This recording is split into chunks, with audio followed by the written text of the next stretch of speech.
Visite de Macron en Égypte vers une reconnaissance de l'État palestinien.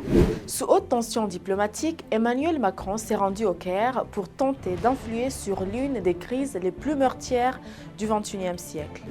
Du 6 au 8 avril, le président français Emmanuel Macron a effectué une visite officielle de 48 heures en Égypte. Accueilli par son homologue Abdel Fattah al-Sisi, cette rencontre bilatérale, consacrée notamment aux relations entre Paris et le Caire, a été largement dominée par les tensions persistantes au Moyen-Orient, en particulier la guerre menée par Israël sur la bande de Gaza.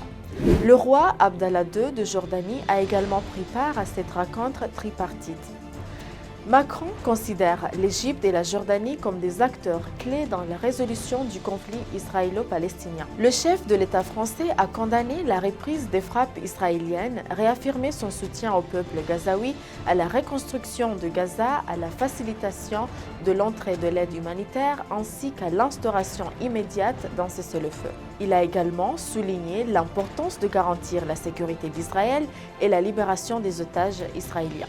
Dans une interview accordée à France 5, Emmanuel Macron a évoqué la possibilité que la France reconnaisse l'État palestinien d'ici le mois de juin. On doit aller vers une reconnaissance. Et je ne le ferai pas pour l'unité ou faire plaisir à tel ou tel, je le ferai parce que je pense qu'à un moment donné ce sera juste.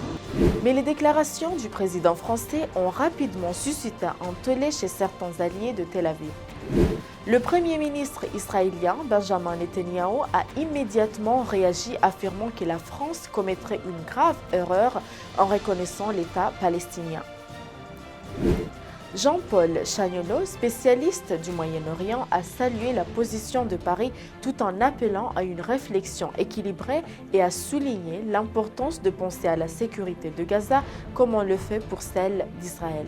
Du côté palestinien, le Hamas a salué cette initiative, la qualifiant d'étape importante. Rami Abou Jamous, journaliste palestinien et fondateur de Gaza Press, a également salué les propos de Macron, espérant qu'ils ne sont pas uniquement dictés par l'émotion et que la démarche se poursuivra. Certains estiment que cette prise de conscience arrive trop tard. Charles Consigny affirme ne pas en voir l'intérêt. Il est maintenant, une fois que tout est rasé, bombardé, que des enfants sont morts et que beaucoup sont blessés à vie, je vois pas trop le point. Je pense que c'est trop tard. Sébastien Chenu, député et vice-président du Rassemblement national, a quant à lui dénoncé une erreur très grave concernant la reconnaissance de l'État palestinien. Non, mais encore une fois, c'est une erreur éminemment grave, stratégique, que commet Emmanuel Macron. Cette visite intervient dans un contexte marqué par la reprise des hostilités à Gaza.